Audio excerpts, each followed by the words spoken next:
Crimson Desert is not gonna be a good game. It's gonna be an absolutely great game. And one of the things that creates the bestest of experiences, something that people remember for a long time and speak even longer about, is the attention to detail. I mean, let's be real, everyone knows how much attention to detail has been put in Red Dead Redemption 2. But Crimson Desert is also gonna have some attention to detail. In fact, a lot of attention to detail. And, boys, it's gonna be great. Here are 30 mind-boggling examples of attention to detail in Crimson Desert. Every resource gathering has its own animation. It's often too easy for resource gathering to boil down to pressing a button and watching something magically appear in your inventory. Not so though with Crimson Desert, where This is so underrated, by the way. In every game where resource management is a thing and you're supposed to acquire resources, it is always just so much more enjoyable, so much better when you have dedicated and good on-point animations for your fishing, your wood cutting, your minings, your skinnings, your everything. Oh man, if you have never played a game that has actual good animations for these sorts of activities, you are missing out. I could spend hours in New World, which is a horrible game on pretty much every level except leveling and mining, just hitting ores and enjoying it so much. It was great. tactile approach to every gathering activity yields a specific animation. Whether you're swinging a pickaxe to mine ore, chopping wood, or harvesting crops like corn, each interaction is an opportunity for the game to showcase your physical effort. Cooking is surprisingly deep. Cooking isn't just a menu-based buff system. No, Crimson Desert treats food preparation with care here, where gathering foodstuffs, cooking them up, storing, and eating is a fully animated process. Recipes can be discovered via collectible cards scattered throughout the world, while each meal grants specific benefits. So not only is this another incentive to explore, but it's a vital system which supports gameplay progression. Yeah, it's nice when a game has cooking as permanent buffs or when it treats it as a collectible. I personally really enjoy it. NPCs operate on routine. Years ago, Shenmue established NPCs as regular townsfolk, each with jobs, responsibilities, and daily routines. Now Crimson Desert is poised to bring this idea to its fullest realization yet. The denizens of Pywell operate on their own accord, moving through the world, reacting to your actions, and interacting with each other in believable ways. They're not just static quest givers here, but living, breathing people who'd still go about their business whether you were actually present or not. Animals behave differently like real-life animals. Like Crimson Desert's human NPCs, the animals that you encounter on the continent, whether wild, farmed, or domesticated, operate on their own behavior, with your interactions mirroring their traits. Cats can be petted, can be cradled, farm pigs can be carried, and so on and so forth. A quirky detail has surfaced which indicates even specific breeds of animals offer unique encounters. It has been suggested that brown chickens can be gently held in your arms, whilst white chickens can only be carried by their feet. It's oddly specific, sure, Interesting. but it points to the developer's dedication to crafting a believable world that feels plausible. Okay, listen, I just care about petting animals. As long as you have that, that's already a huge bonus in my honest opinion. Crafting and repairs are fully animated. Like resource gathering, cooking, and animal interaction, of course Crimson Desert's crafting and repair systems are going to feature bespoke animations as well. You see, there's nothing more jarring than a single input and whoosh, a new sword just conjures right out of thin air. Arguably less subtle than chicken carrying, to be sure, the attention the developer has given crafting, repairs, and the host of other hands-on activities has been all there to maximize the game's immersion. Individually, they don't amount to much, but collectively, these attentions to detail will be a key factor in selling believability. Combat animations reflect direction of impact. In combat, your enemies This is a must. By the way, the smoke details, the physics behind this are pretty goddamn good. won't simply absorb damage and stagger, but will recoil according to the direction that they've been attacked. Physically tied to incoming strikes, whether an enemy is hit from the front, back, or side, the force will push them the opposite way. Directional impact animation isn't a revolutionary feature, but during the franticness of large-scale skirmishes, it'd be easier for the developer to just overlook this very detail. Enemy reactions chain together. Okay, I'm not gonna lie. If you don't have directional combat, simulation where you push back someone, you're here and you push back someone and they go there instead of, I don't know, in the opposite direction. If your game doesn't have that, oh man, you're a scam. Expanding on the point just raised, one of the most impressive examples of enemies recoiling with direction comes when, during the heat of battle, Cliff pushes an assailant. This opponent is hurled backwards, colliding with another soldier's horse. Startled, the horse bucks violently, flinging its rider through the air. Oh, that's nice. This is an excellent example of unscripted physics merging together, producing a realistic, surprising interaction. Horses run free. This is another observation made during one of Crimson Desert's battle scenes. Look closely through the mayhem and you'll spot war horses running without a rider. While this might not initially seem significant, if you think about how the horse has ended up riderless, its rider of course has been down during the fight, making the horse's solitary galloping more meaningful here. Yes, horses... I don't think that's the big thing here. I think the big takeaway there is the fact that it changes the battlefield, okay? What is more interesting? A battlefield with 30 NPCs and they all look the same, or a battlefield with 30 NPCs and a horse just randomly being there? Obviously the horse, right? Will bolt when scared, but there's also a story behind it showing that Crimson Desert's life cycle continues even in the microcosm of battle. Horse movement is weighted and physical. Horse traversal isn't just about traversing from one place to the next at speed. Mounts in Crimson Desert move differently depending on the terrain, incline, their momentum, and direction. Galloping uphill slows their pace and wears them out, while turning sharply carries noticeable weight transfer. These physical responses make riding feel authentic, action you'll need to continually engage with. Environments have destructibility.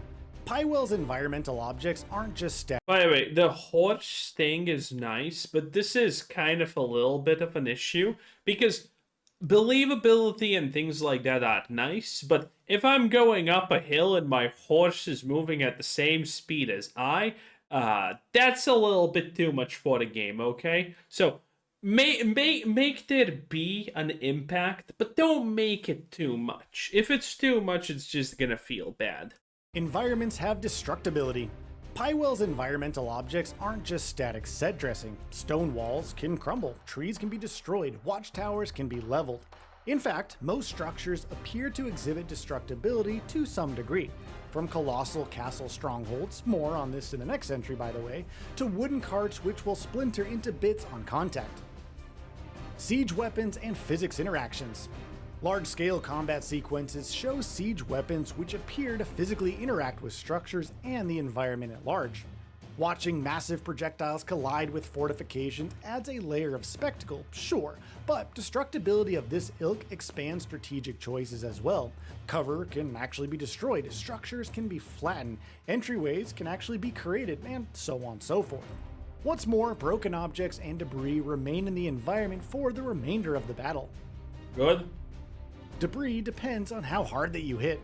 Sticking with destructibility for another entry, as this mechanic highlights the intricate lengths the developers are willing to go to make the bridge between reality... By the way, all these explosions are from in-game. They're real. And they look so good, don't they? I personally think they look absolutely amazing. ...and video game fantasy as small as possible. Those destructible structures and items we just highlighted? Well, the amount of debris that's left depends on how hard that you hit. So let's take a wooden gate for example. Slicing it with your sword might yield shards of wood, whereas smashing it with a great hammer could send entire chunks of wood flying. Terrain reacts to combat. Fighting in Crimson Desert is swift, freewheeling, and complex, but the location you engage in battle sells the visual experience as much as the depth of the maneuvers. Scrap in the desert and you'll kick up plumes of dust and sand, while grassy plains see blades of grass part and ripple around your movements. Equipment stays wet after water exposure. Should you dive into a river... Oh, that's nice. I mean, I kind of thought this is going to be a thing. And this is impactful because Assassin's Creed Black Flag was pretty much the last Assassin's Creed game that actually had real water physics, and then it was lost to time. And most AAA studios, by the way, have kind of lost this, so it's a nice touch. All of these small touches are not anything obviously grand by themselves, but if you have enough of them, you create a, well, amplified experience, and that is great. And water being fucking wet is one of those things. Or get caught out in heavy rain, your clothing and equipment won't just instantly dry. Fabrics and materials stay visibly wet for an extended period of time. Like most entries on this very rundown, this one's only minor, but it's another tick next to realism. What's unclear at this stage though, although it wouldn't be surprising of course, is if your clothes dry quicker out in the sunshine. Water physics are remarkably detailed. And beyond just clothes staying wet, we have water itself. Yeah, the water physics are pretty decent. Which behaves convincingly across a string now, of granted, this is not even close to how actual fucking water behaves, but it doesn't look bad. Environments. Waves lap against the shoreline, with noticeable tide marks on coastal rocks. Rivers flow dynamically through the landscape, whilst rainfall visibly interacts with surfaces. What we're hoping you'll get from this feature is how all of this detail isn't just for a studio to flex its proprietary game tech muscle, but to actually make sure environments feel alive however the technology allows. I mean, I like the on and off here, considering it's... No, it is the same location. How the fuck is this on and off? I don't get it. However the technology allows. Fire spreads naturally.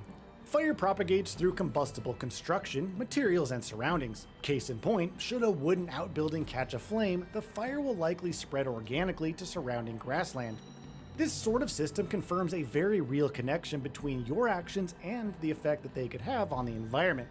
That is so nice, by the way. I still remember the first time I was playing Path of Exile, and I used a fire ability. I don't remember which one was it. The basic fucking spray, and the grass in Act 1 caught fire. Oh, that was so good. Whilst not likely to affect the narrative, you at least get the sense that your behaviors do carry consequences. Fire changes structural properties. Sticking with fire, as this is the best example of this happening, although we of course can't rule out other environmental hazards reshaping the landscape beyond just aesthetic changes. What we're getting at with this one relates to one specific report of a wooden gate which initially couldn't be smashed down, even while it was burning. It was only afterwards, when the materials were reduced to smoldering embers, that the structure was weak enough to actually charge through. Arrows can be lit manually. Yes, we know, more fire. You'll be able to light the tips of your arrows if you hold them over an open flame source, such as a brazier. Once that's nice. Lit, these arrows become more devastating ammunition or tools to ignite flammable objects throughout the environment and spread fire across the landscape if your arrows are wayward. Fundamentally, anything burning across Pywell can be used tactically, pragmatically, or just for fun. Sometimes you just want to watch the world burn. Nighttime is properly dark, like medieval dark. Many open world games might artificially brighten their nighttime environments to maintain the game's visibility. Crimson Desert instead embraces realistic darkness. You'll need a light source here, and from footage shared by the developer, it seems your mount that's pretty nice. Can carry some sort of torch, at least, because without it you'd be hard-pressed to see your hand in front of your face. In other words, nighttime might be genuinely difficult to navigate, making firelight more meaningful than in other games. Weather systems affect visibility.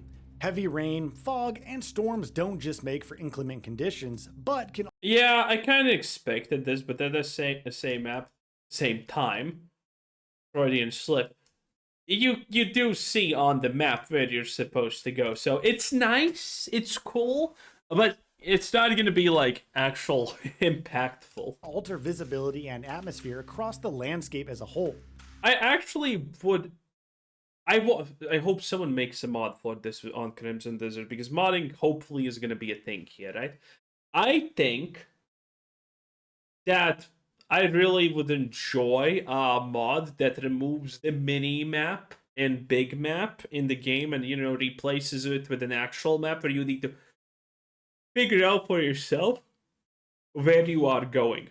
it doesn't even display your location. You just need to figure out where you're going. I think that would be perfect for me. I like these types of things. I know a lot of you probably don't, but I would love that. So I would like a mod that allows that. Mist will cling through valleys, rain reduces sightlines, while snow and ice turns traversal into a biting war of attrition. Ranging from subtle all the way to expedition ending, you'll need to keep a keen eye on the weather as it moves in real time. It is poised to shape your approach to exploration and combat alike, not through survival like thirst or hunger mechanics, but in stamina, patience, and perseverance. By the way, one of the things that people I have never seen talk about this fight is look at this. Approach to exploration and combat alike, Look. not through survival. The blood stays. That is so nice. Perseverance. The world map is enormous. Although still unconfirmed, reports are circulating that Crimson Desert's continent of Pywell is ginormous. To sort of put it into some context, rumors suggest it'll be twice the size of the Elder Scrolls V Skyrim. If true, it could take approximately 2 hours to cross by horseback. Now, scale doesn't of course guarantee quality, but we're including it in this rundown because 1, that map size is definitely mind-boggling to say the least, and 2, the game's presence of interlaced mechanics and systems means that gameplay depth will scale across vast distances, and that's obviously a very exciting prospect. Almost everything is climbable. Yes, the developer has confirmed that nearly everything, every wall, tower, cliff face, or mountain will be scalable. And in case you hadn't noticed, there's no yellow paint to show you the way like in so many other open world games out there. This means that climbing is properly integrated into the world. You'll not be guided, yet with a raft of man-made structures and natural formations, you'll have near limitless opportunities to experiment with. This one's especially mind-blowing when you consider the mountain in recent climbing game Cairn had its structure practically handcrafted by the studio to ensure navigational freedom. Given the scale of Pywell, it's unlikely the developer has undergone the same process. It's intriguing to see how climbing will actually work once you get yourself to the foot of a sheer rock face. Distant objects are highly detailed. Technical analysis from Digital Foundry noted that even faraway objects retain impressive levels of detail. Forests and farmland, structures and settlements, these all remain relatively convincing at long distances, pointing to a world which feels cohesive and vastly explorable. If you can clearly make out something interesting in the distance, you're going to want to go there. Faction territories can be reclaimed. Sure, at face value, this one isn't a minuscule detail. Heck, it isn't even all that unique given Stalker 2 presents the same contested territories that can be cleared for your own gain. What Crimson Desert does that relatively is unique for its antagonistic factions are uprooted. These locations actually don't stay hostile. No, normalcy appears to resume, with ordinary townsfolk moving back in to reclaim their lost space. Fishermen repurpose the riverside in believable ways. Farmers return to their pastures. Villagers Okay, that's nice. I like that. Obviously, this is a big deal. Also, this means that the world is dynamic. recommence trading, and more. The knowledge base is massive. So again, not necessarily a tiny detail, but potentially thousands of tiny details all rolled into one codex. We're operating on speculation again here, but reports are emerging that the in-game knowledge base contains nearly 3,000 entries. That's staggering. From wildlife to events, locations, and enemies encountered. That's like a day of reading. What the fuck? Should this one turn out true, then the sheer volume of information will certainly flesh out this world, if not make seeing everything feel quite insurmountable. Clothing reflects regional identity. Each of Pywell's 5 countries has their Yeah, we know this. This is good. Okay. own distinct culture. But you know what I want? You know what no game does? And I'm not sure Crimson Desert does this. But when you have unique regions, they typically are at best mixed with other regions only when they fight about territory if you're lucky in a game. You never have something like travelers. No studio ever actually goes for this is the border and we're in this territory and small groups of thieves from other territories go into there. No game really does that, and I would love to see it somewhere. It's nice that every territory has their own stuff. Very cool, obviously. But I would like to see that, small bands of roaming people from different territories with different cultures go into others to like trade and do stuff like that, which would be very cool. For example, when you start the game and you find a merchant from another territory and everything's super fucking expensive there, and you're like, whoa! Stuff like that would be amazing. Geopolitics, and wealth distribution, so it's expected that NPC attire will change depending on their home region. Yet, operating on a micro level, individuals within specific regions will wear clothing that reflects their background and occupation. Character customization is incredibly granular. If you've not guessed it by now, Crimson Desert likes to go deep, like really deep. Character customization exemplifies this beyond most of the systemic attention to detail this feature has highlighted so far. Going well beyond basic presets, color palettes alone appear to offer dozens of shades for each piece of clothing and armor, with a range of materials to boot. Want your tunic to be a precise shade of red? Well, chances are Crimson Desert will let you fine-tune it. Clothing material rests realistically. How many times have you customized your character's attire, only to find their clothing clipping into their back-mounted shield? Well, through Crimson Desert's proprietary game engine, specific attention has actually been placed on how different clothing materials react and rest against each other. Your cloak surrounds your undergarments, and your armor sits realistic. I actually did not think about this. I thought it's just luck. Because typically, yeah, cloaks always clip through shit and whatnot, but here I have not seen it. I don't think I have seen it. I don't think I have seen clothing clip through other clothing. I kind of did notice it, but wow, that's intentional. I thought it's just lucky, honestly. Underneath your holstered sword. This tech expands to hair physics as well, as hair flows true to form depending on movement speed and wind direction. Abyss artifacts are richly detailed. We're including this one simply because they look so rich. Crimson Desert's artifacts are progression-based collectibles, falling from a mysterious realm overhead as rewards for the end of quests or to be discovered out in the wilds. Holding one in your hand reveals intricate detail, ancient scripture, weathered edges, and texture. The detail in these items hints at a forgotten history, a deep lore just... You know what I'm wondering? Because some games do this. Is this actually a readable language? Is this It could be, right? Because you can probably get like some kind of chat GPT to create like a fucking rando language. And this for example actually says dick. Makes sense. I don't think it's gonna be the case, but there are games that actually do this. They make up fully unique things. I mean, Lord of the Rings, right? Items hints at a forgotten history, a deep lore just begging to be rediscovered. The economy evolves independently. Rather than reacting directly in response to your behavior, Crimson Desert's in-game economy reportedly shifts over time based on systemic factors. It appears that the market will fluctuate independently, whether you're progressing through the world or not. I guess look at it this way, this is an example of the game's living world that isn't tangible. You can hold it in your hand, have a conversation with it, or influence its direction for your own ends. Pywell is... I would absolutely love the concept that you can buy 1,000 apples, go burn the orchards, and then sell the apples for more. I would love that. That would be so hilarious if they did it. certainly a place with autonomy. So, what are your thoughts? Anyway, that was pretty good. A lot of interesting details. I did not know a couple of these. Gaming Bolt, 10 out of 10. Bye.